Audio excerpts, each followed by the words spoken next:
The story begins by introducing us to a young man named Li Jing. From a very early age, Li had a deep passion for martial arts, judo, karate, and other forms of combat. His dedication paid off, and he even became a second-level black belt champion in Taekwondo. But Li wasn't all about fighting. In his free time, he loved hanging out and having fun with his friends. We then meet Li's father, who runs a small restaurant. In the evenings, once all the work is done, Li helps out by doing food deliveries for his father's business. One night, after completing a delivery and heading home, Li comes across a tense scene in a deserted alley. A police officer is struggling with a criminal.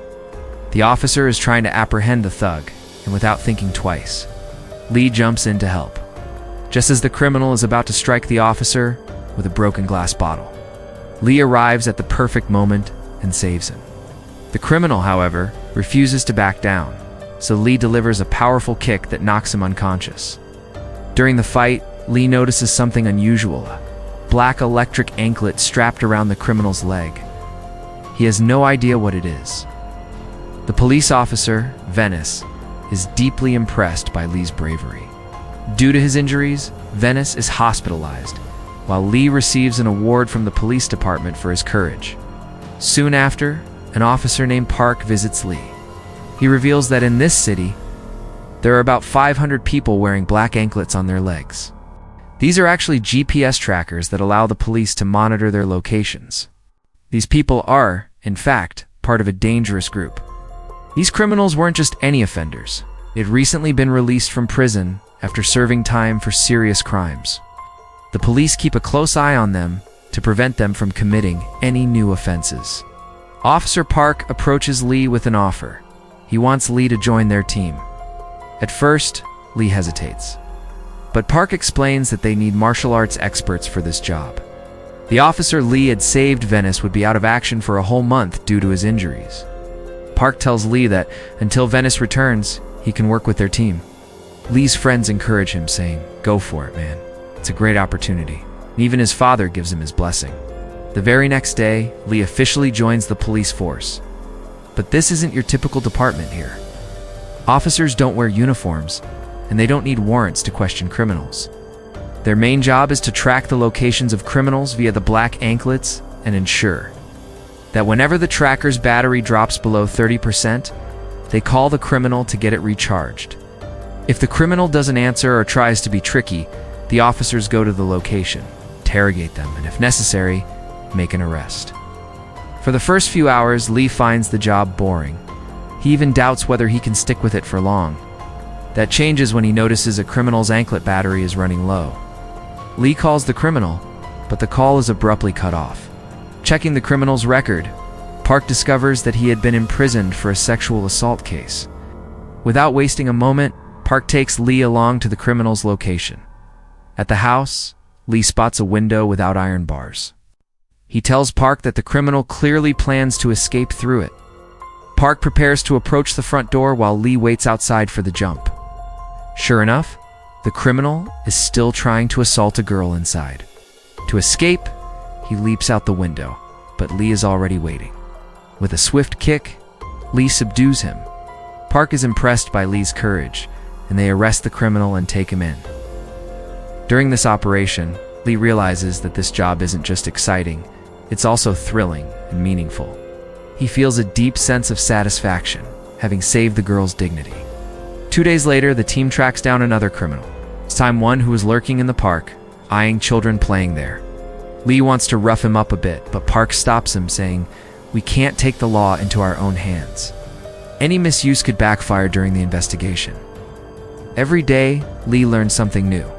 Park is constantly impressed by his bravery, and after this latest mission, he even asks Li if he'd like to join him for dinner that night. Li asked, "Can I bring my friends along? You know, they'd love free food too." Park smiled and replied, "Of course. I'd be happy to meet them."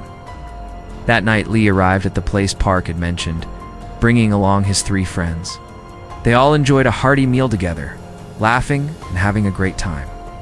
Park quickly bonded with Li's friends as well, and he couldn't stop praising Li in front of them, explaining how much easier their work had become ever since Li joined the team. After the gathering was winding down and everyone was getting ready to leave, an officer working with Park called with urgent news. A criminal, previously imprisoned for murder and recently released after serving 15 years, had cut off his anklet. This meant the police could no longer track his location. They found out that his last known location was somewhere nearby just moments ago. Lee immediately decided that he and his friends should go after the criminal.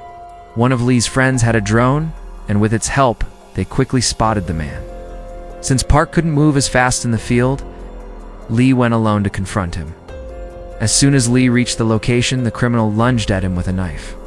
Lee dodged the attack and delivered a swift kick, knocking him down. But before Lee could arrest him, the criminal threatened him, pressing the knife dangerously close and shouting, "Step back, or I'll do something terrible." Lee found himself in an extremely tense situation. He had no idea how to handle it on his own. That's when Park stepped in, guiding him over the phone, giving instructions to help him navigate the dangerous encounter. Park guided Lee over the phone, explaining exactly how to handle such a tense situation. The criminal started talking, saying, "I tried to change after getting out of prison, but whenever people saw the anklet on my leg, they mocked me." Lie, following Park's instructions, calmly reassured him, repeating words of encouragement. "Don't lose hope. Don't worry too much about what people around you think. Always try to stay on the right path. A few months from now, this anklet will be removed, and you'll be able to live a normal life, just like everyone else." Hearing Lee's words, the man felt a bit of courage and agreed to put the anklet back on. Lee had learned an important lesson that day too. Success in this work requires not just bravery, but also patience and careful thinking. Later, the news showed an alarming report. A dangerous criminal named Donggu was soon going to be released from prison. He was notorious, with around 15 cases against him, many involving crimes against children under 12. The police were extremely serious about monitoring him given his past. There was every reason to believe he could commit more crimes once free. A few days later, while walking through the market, Lee spotted a man wearing an anklet. The way he tried to touch a waitress immediately tipped Lee off. His intentions were clearly malicious. Lee rushed back to the office and checked the man's criminal history. It turned out he had been jailed for sexual assault, and his anklet had gone offline due to lack of charging. Everything pointed to one thing: he was planning another crime. Lee and Park quickly headed to the area to track him, checking shops where only women worked.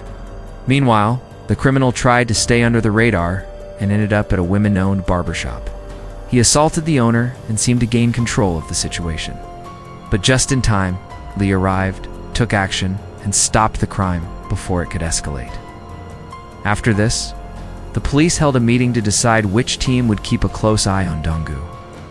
Making sure no further crimes slipped through their watch, Park said, "We have a brave man like Lee on our team, so I want our team to be responsible for monitoring Donggu." When Lee met Park after that, he told him, "I really enjoy this work, and I want to do it forever." Hearing this, Park was genuinely pleased. Soon, the day arrived when Donggu, the dangerous criminal, was to be released from prison. Lee and Park went to the jail to meet him and fit the black anklet device on his legs. After securing the device, a police team escorted Donggu to his home. Outside, there were intense protests against his release. People shouted, demanding justice, some even saying he deserved the death penalty. Still, the police completed their job and left Donggu at his home, leaving Lee and his team with the biggest challenge yet, keeping a close eye on him that night. One of Donggu's old friends, hiding from the authorities, came to meet him. They went up to the rooftop of a building to talk. From their conversation, it was clear both were furious at the police because of the anklet monitoring system. The friend's name was Roger, and he had shared a prison cell with Donggu a few years back. Roger asked, "Did you think about the offer I sent you in that letter?" Donggu admitted, "I want to do it, but this anklet makes me a little scared." Roger reassured him, "Don't worry about the cops. We'll handle them." 2 days later, Lee spotted Donggu leaving his house and heading toward an upscale area. The building Donggu entered also housed a coaching class for young children, so Lee immediately followed him. Donggu went down to the basement and met Roger and his associates. it became clear what they were planning. The two men were involved in a horrifying scheme, making illicit videos of children and uploading them to the dark web. They wanted Donggu to join them, promising him a huge sum of money for each video, and, disturbingly, Donggu seemed to enjoy the work. Without hesitation, he agreed to their offer. Lee had followed them this far. But the people were sitting in a car with tinted windows, making it impossible to see inside. Lee carefully noted the vehicle's number plate and left the scene. He then called Park to report that he hadn't been able to reach Donggu. Park immediately called Donggu and asked, "Where are you right now?" Donggu claimed, "I wasn't doing anything. I just came here to eat some noodles." But by then, Lee had already spotted him. Before Lee could reach him, Donggu had slipped into a Thai restaurant and quietly taken a seat. Donggu clearly knew he was being watched, and this time, he had successfully managed to fool the police. In the next scene, we see Lee and Park back in their office. Lee says, "There are plenty of Thai restaurants around Donggu's house, so why did he go all the way over there just to eat noodles?" Clearly, there was another reason he wanted to get inside that building. Meanwhile, the injured officer whose life Lee had saved earlier, Venice, has finally been discharged from the hospital. He thanks Lee for saving him and gifts him a pair of gloves as a token of appreciation. With Venice back, their team becomes even stronger. The next day, a young girl, around 10 or 11 years old, is kidnapped while playing. At the same time, Roger, Donggu's friend, shows him the location where they plan to shoot their videos. The police keep a close watch on the site. Later that night, Donggu leaves his house again, and Lee silently follows him. Meanwhile, the officers get intel about another criminal whose location has changed, and whose anklet battery is below 30%. Venice calls to interrogate him, but the criminal refuses to answer properly, speaking nonsense before hanging up. Park and Venice decide to track him in person, following his last known location. But what they don't realize is that this is all part of a trap set by these gangsters. The criminal, Meinel, showed up with a large group of thugs, and a massive fight broke out. At the same time, Donggu had set up a clever trap to catch Lee, and as Lee chased him, he fell right into it. Roger's men were already waiting, ready to take Lee down. Seeing this, Donggu quickly slipped away. Although the thugs greatly outnumbered him, Lee's combat skills were no joke. Even when they all attacked together, they couldn't overpower him. Lee fought back fiercely, taking down every single thug with precision. Meanwhile, Park and Venice were in serious trouble. They bravely tried to hold off the gang, but eventually, the numbers began to overwhelm them. Still, they managed to take out most of the attackers, though both ended up badly injured in the process, back on the other side, after defeating all the thugs.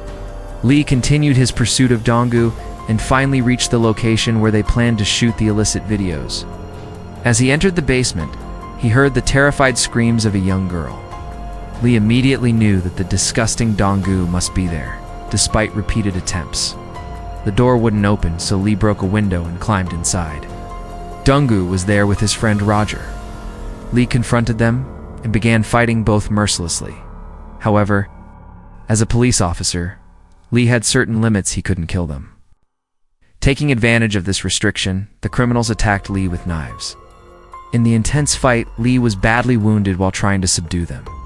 Just then, he spotted the perfect opportunity. Roger took the opportunity to escape, but Donggu was still moving toward the young girl.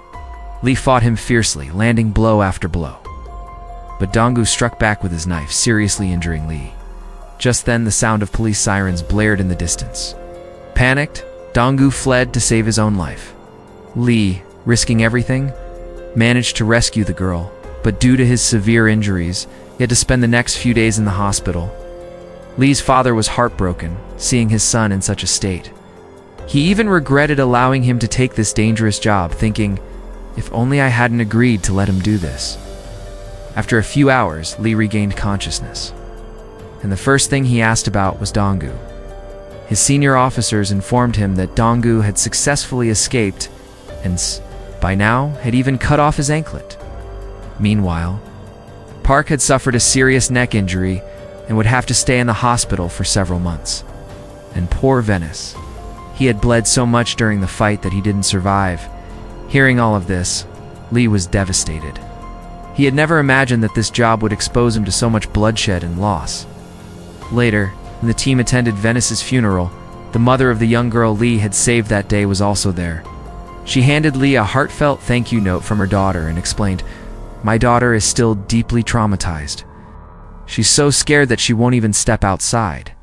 But whenever I tell her about your bravery, it gives her strength." Hearing this, Lee became very emotional. He couldn't stop thinking about how deeply the little girl had been affected, and Lee kept thinking about where things had gone wrong. That little girl must have believed that everyone in the world had a heart as pure as hers.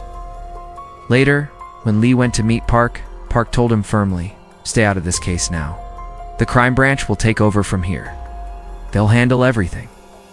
But Lee had already made up his mind.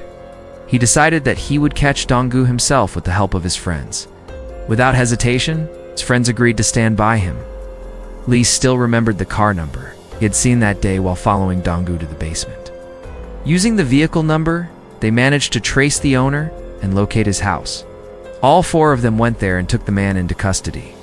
When one of Lee's friends opened the man's computer, they were horrified to find countless videos involving young children. Seeing this, both Lee and his friends were consumed by rage.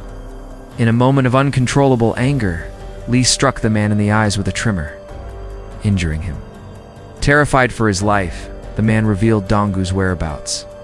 After that, they called the police to have him officially arrested. Now, they were no longer willing to let Dong-gu roam free. They decided that they would capture him that very night.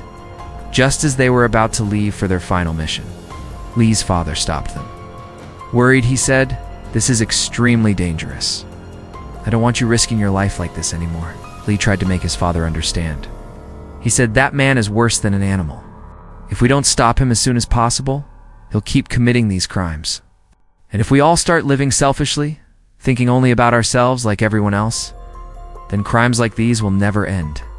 Lee's father finally understood that his son had grown wiser and was determined. He wouldn't stop until Dong-gu was brought to justice. Soon, Lee and his three friends reached the area where Dong-gu was hiding. They started searching every hotel in the vicinity, checking each one meticulously. During this search, one of Lee's friends managed to pinpoint Dong-gu's location. Seeing numerous empty plates and alcohol bottles, he realized that Dong-gu wasn't alone. He was accompanied by several people. Alongside Dong-gu was his friend Roger, and many of the area's local thugs were present as well. Lee instructed his friend to move to a safe location while he decided to confront all of them on his own. Meanwhile, Lee's friends kept a watchful eye on the fight through their drone, despite being outnumbered. The thugs couldn't match Lee's combat skills. Blood streamed down his face as he took them down one by one with precision and ferocity. Just as the remaining thugs tried to distract him, Dong-gu seized the opportunity to escape.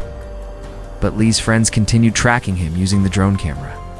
Within minutes, Lee dealt with all the thugs and was ready to focus on his final target. Dong-gu, connected on a call with his friends and watching the live feed from the drone. Lee could see Dong-gu's exact location. When he finally cornered him, a fierce battle broke out. It quickly became clear that Dong-gu wasn't a novice fighter. He could hold his own. Lee too took heavy blows during the fight. At one point, it seemed like Dong-gu had almost defeated him. But then, using the drone, Lee's friends managed to wound Dong-gu. At that moment, Lee remembered the little girl and his anger boiled over. This time, he unleashed everything, striking Dong-gu mercilessly until he was completely unconscious. Dong-gu no longer had the strength to fight or escape. Lee quickly handcuffed him and took him into custody. In the end, Aoi was honored for his bravery. The little girl he had saved even came out of her home to congratulate him. She had finally started recovering from the trauma, and her face was filled with happiness once again. Lee realized something profound, that this was his true calling. Saving lives, fighting for justice, and protecting the innocent was what gave him real happiness. Nothing else could compare. If you enjoyed this breakdown, don't forget to like the video and subscribe to the channel. See you in the next one. And that wraps up today's story. Now we want to hear from you. Where are you watching from? Drop your city or country in the comments, and let's see how far these stories reach. If this story moved you or gave you chills, Give it a like, share, and subscribe for more powerful stories. One last thing, rate the story from 1 to 10 in the comments. Your feedback helps us bring you even better ones next time. Thanks for watching. We appreciate you being part of this storytelling journey.